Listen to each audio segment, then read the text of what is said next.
ప్రజల నుంచి డబ్బులు ఇస్తారు కానీ కేంద్ర ప్రభుత్వం నుంచి తెచ్చిన ఉదంతాలు లేవు. ఓకే, సో దీనివల్ల పెద్ద ఉపయోగం ఏమి ఉండదంటారు? ఎవరికి ఉపయోగం? నాలుగు లోకేష్ గారు మనల్ని పొందడానికి జుజుబీ బ్యాచ్ గారు అరుచుకుని మాటలేవి, అంతకని ఇంకేటి లేవు. నేనున్నాను నాగార్జునలాగా పెద్దాంట్లోనూ వేలెట్టుకుని నేనున్నాను సినిమా చూసారా మీరు? పొద్దున్న సాయంత్రం దాకా అన్నింటిలో నేనున్నాను కాలు చేయాలి ఎట్టుకుని లాస్ట్కి సినిమా క్లైమాక్స్. కేసీఆర్ గారు చంద్రబాబు నాయుడు తిట్టినా అదంతా కూడా రాజకీయంగా వాళ్ళు ఆల్రెడీ ఎప్పటి నుంచో ఫైట్ చేసుకుంటూ వస్తున్నటువంటి వ్యక్తులు కాబట్టి ఆయన వాళ్ళిద్దరికీ స్థాయి ఉంది సార్. ఆ స్థాయి ఉన్న వాళ్ళు మాట్లాడితే వాళ్ళు తేల్చుకోగలుగుతారు.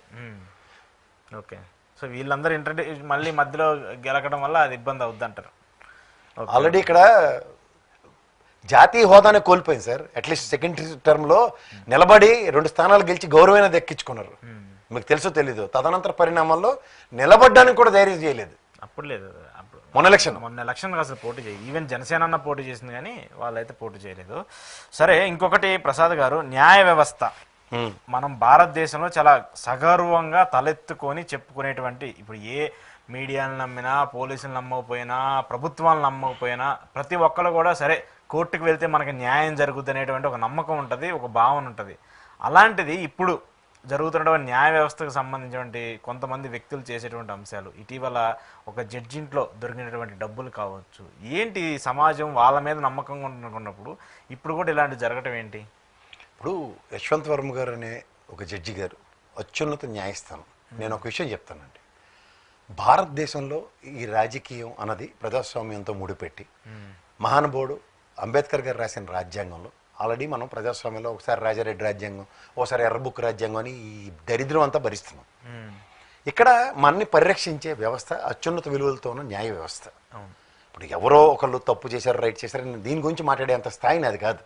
కానీ భారతదేశంలో మనిషికి కష్టం వస్తే ఎవడైనా సరే, అది ప్రజాస్వామ్యంలో కూడా వాడికి వ్యక్తిగతంగా ద్రోహం జరిగితే పరిరక్షించే ఏకైక వ్యవస్థ అత్యున్నత న్యాయస్థానం సుప్రీంకోర్టు. ఎందుకంటే ఒక చిన్న మేజిస్ట్రేట్ కోర్టు నుంచి నెక్స్ట్ డిస్ట్రిక్ట్ కోర్టు, తర్వాత హైకోర్టు, తర్వాత కూడా పరిరక్షించేది సుప్రీంకోర్టు అన్న దీంట్లో ఇక్కడ ఎండ్ ఆఫ్ ది డే మన్ని పరిరక్షించేవాడు ఎవడన్న ప్రశ్నకి సమాధానం లేని నిస్సహాయ స్థితి ఉంటే, ఇప్పుడు కంచే చేను మేస్తే అని ఒక సామెత ఉంటుంది. ఇప్పుడు ఎవరి దగ్గరైనా 50 కోట్లు 100 కోట్లు దొరకడం చిన్న విషయం కాదు, చాలా పెద్ద విషయం. ఇప్పుడు అంబానీ ఇంట్లో 100 కోట్లు దొరికాయన్నా పెద్ద విషయమే. ఎందుకంటే చట్టపరంగా లిక్విడ్ క్యాష్ ని హోల్డ్ చేయడం ఈ రోజు ఉన్న సిచ్యువేషన్స్ లో about 2 lakhs is crime. Not crime and that not impossible to show. రెండోది, మీరు 2 విషయాలు చెప్తా సార్. జీవీ రెడ్డి విషయం చూసుకోండి. ఇప్పుడు అతన్ని పదవీచ్యుతుడిని చేశారు, రాజీనామా చేయించారు, పార్టీకి రాజీనామా చేయించారు. ఇవన్నీ చూస్తే ఆ సంబంధిత ఐఏఎస్ ఆఫీసర్ని కూడా ఏం చేశారు, జీఐడీకి అటాచ్ చేశారు. ఇక్కడ కూడా ఈయన్ని మీరు గమనిస్తే ఇంకో కోర్టుకి ట్రాన్స్ఫర్ చేశారు అక్కడి నుంచి యశ్వంత్ వర్మ గారిని.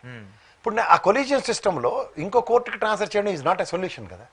లేదా నేను మా అబ్బాయి జీవితంలో ఆ స్టోర్ రూమ్ చూడలేదు, పన్ను వాళ్ళు అంటే 150 కోట్ల పన్ను వాళ్ళు తీసుకొచ్చి పెట్టగలుగుతారు ఇంట్లో. పోనీ 1 లక్ష 2 లక్షలు అంటే జేబులో పెట్టుకుని అని ఏమన్నా ఇరికించడానికి ప్రయత్నించారంటే, ఇవన్నీ ఒక ఎత్తి అయితే మనకి చీఫ్ సెక్రటరీ రిటైర్ ఉన్నట్టు చూడండి, వీళ్ళందరూ ప్రవచనాలు చెప్తూ ఉంటారు రిటైర్ అయిన తర్వాత. వాళ్ళ జీవితంలో ఒక్కదాని మీద డిసెంట్ నోట్ రాశారేమో అడగండి, చెప్పరు.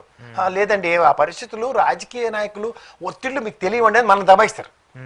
కానీ బయటకు వచ్చి ఇప్పుడు ఎలా మాట్లాడుతున్నారు, ఇప్పుడున్న చీఫ్ సెక్రటరీ ప్రపంచం తెరబెట్టాలి, ముఖ్యమంత్రి ప్రపంచం తెరబెట్టాలి, వీళ్ళు మాత్రం అచ్చని పచ్చపోస ప్రవచనాలు చెప్తుంటారు.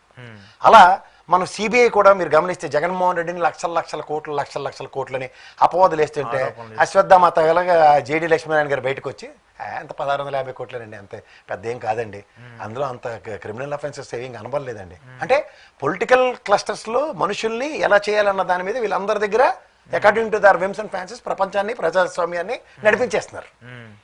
ఇప్పుడు అతీతంగా రిటైర్ అయిన రమణ గారు, ఆయన స్థాయికి అసలు నిజంగా చెప్పాలంటే అత్యున్నత న్యాయస్థానంలో చీఫ్ జస్టిస్గా రిటైర్ అయ్యారు.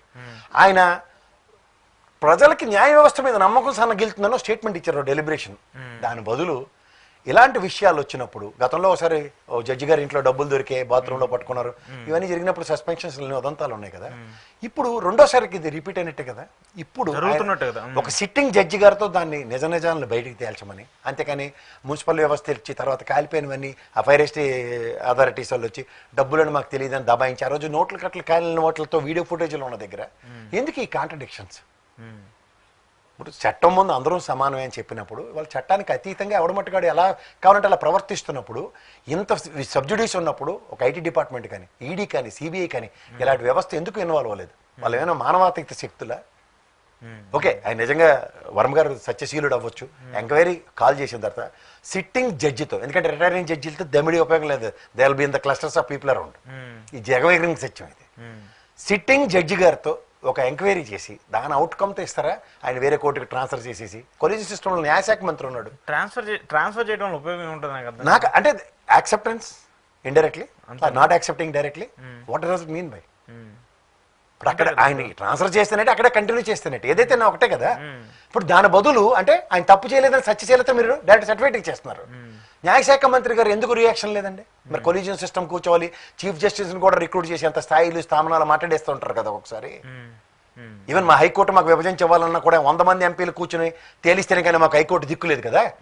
ఈ ఎన్ని ప్రస్థానాల్లో ఈ విషయంకి వచ్చేసరికల్లా, ఎందుకంటే మానవాతీత శక్తుల్లాగా ఉన్నప్పుడు ఎస్ మాకు న్యాయ వ్యవస్థ మీద అత్యంత గౌరవం ఉంది, ఆ వ్యవస్థ మనని పరిరక్షిస్తుంది ఈరోజు దాకా. అలాంటి దగ్గర ఒక పొరపచ్చు వచ్చినప్పుడు ఆ ఎయిర్ క్లియర్ చేయవలసిన బాధ్యత ఎవరిది? డైరెక్ట్ ప్రభుత్వం. ప్రజాస్వామ్యంలో ప్రజలు ఎన్నుకున్న ప్రభుత్వమే కదా. గౌరవ ప్రెసిడెంట్ గారు ఆధీనంలో ఉన్న సుప్రీంకోర్టు చీఫ్ జస్టిస్ ఆయనే ప్రమాణం చేస్తారు. ఆ why can't they call for it? Self explanatory module chief justice గారు ప్రెసిడెంట్ ఆఫ్ ఇండియా గారు పిలిచి అడిగితే ఏదైనా తాత్సారం చేయగలరా? లేదు కదా. ఈవెన్ అట్లీస్ట్ నిజాలే ఒక స్టేజ్ వరకైనా ఎస్టాబ్లిష్ అవుతాయి కదా. వారం రోజుల తర్వాత డిబేటబుల్ టాపిక్ అవుతుంది. 20 రోజులు ఇప్పుడు 14 16 తర్వాత 20 దాకా న్యూసే బయటికి రాదా? ఎందుకు ఈ సప్రెషన్?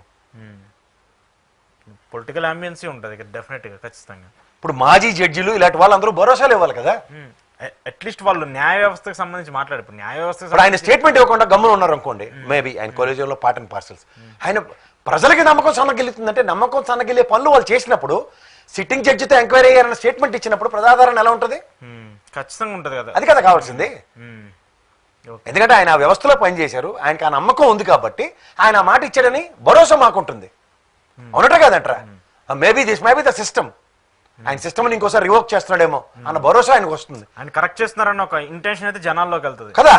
ఓ డెలిబరేషన్ అలాగే ఇంకేంటండి, న్యాయ వ్యవస్థ మన పరిరక్షించిపోతే ఇంకెవరండి ఎవరికెళ్ళి మొరబెట్టుకోవాలండి? ఆ మానవుడు రాసిన రాజ్యాంగానికి అర్థమే ఉందండి అని బాధపడి మనలాంటి వాళ్ళకి గలం వినిపిస్తూ, అవునండి మా ప్రసాద్కి నమ్మకం పోయింది, మా అశోక్కి నమ్మకం పోయింది, మా రెడ్డి గారికి నమ్మకం పోయింది, మా పొల్లయ్య గారికి నమ్మకం పోయిందని మాతో పాటు గొంతు కలపడానిక? అత్యున్నత ప్రమాణాలు కలిగిన పదవుల్లో పనిచేసి బయటకు వచ్చి అలాంటి వాళ్ళు ఇప్పుడు కొంతమంది జడ్జిలు కొంతమంది వీళ్ళ గురించి చెప్తున్నప్పుడు ఒక లెటర్లు రాయలేరు, ఇంగ్లీష్ సరిగ్గా రాదు, ఇలాంటివన్నీ చాలా అపవాదులు ఉన్నాయి. అవన్నీ భరిస్తూనే వస్తున్నాం కదా నిలబట్టి వ్యవస్థలో. హైకోర్టులో ఎంతో మంది లాయర్లు తెలుగులో ఆర్గ్యుమెంట్లు చెప్తారు, చూడండి కావాలంటే వెళ్ళి. డెఫినెట్ చాలా మంది చెప్తారు. ఇంకా సీనియర్ లాయర్స్ అందరూ కూడా ఇప్పుడు తెలుగులోనే చెప్తా ఉన్నారు. ఈవెన్ సుప్రీంకోర్టులో కూడా తెలుగులో మాట్లాడే వాళ్ళు చాలా మంది ఉన్నారు. అంటే లాంగ్వేజ్ ఈజ్ నాట్ దట్. నేను అంటుంది ఏంటంటే సార్, మీకు ఒకటి ఒక అథెంటికేషన్, ఒక డెలిబరేషన్ ఇస్తున్నప్పుడు అవతలోడికి మీరు ట్రాన్స్లేటర్ చెప్పేది అర్థాలు పరమార్థాలు మారిపోయే దగ్గర ఒరిజినల్ అన్నది ఎప్పుడు వస్తుంది? పైపచ్చి ఈ జడ్జి గారు గతంలో ఇచ్చిన తీర్పులు ఎన్ని నేపథ్యాలను కూడా ప్రశ్నించవలసి వస్తుంది కదా. వాటన్నిటిని ఎంక్వైరీ చేయాలి కదా.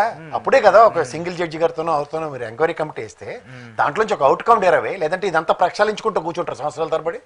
ఆల్రెడీ సిబ్బంది లేక ఎన్నో కేసులు వాయిదాల మీద వాయిదాలు పడుతూ ఇవాళ ఉన్న వ్యవస్థని మనం కొట్టొచ్చినట్టు చూస్తున్నాం. చాలా పెండింగ్. అలా దగ్గర ఎన్ని ప్రామాణికాలు పాటించి ఇలాంటివి చేయాలన్న దాని మీద ఓ ప్రాథమిక అవగాహన మీ బెంచ్లో మీ స్థాయిలో మీకు మేము చెప్పేటంత అనుమాన ప్రాతకి ప్రశ్నకి సమాధానం ఎప్పటికి దొరుకుతుందండి? కానీ ఇది చాలా బాధాకరమైన విషయం. ఖచ్చితంగా అట్లీస్ట్ సెంట్రల్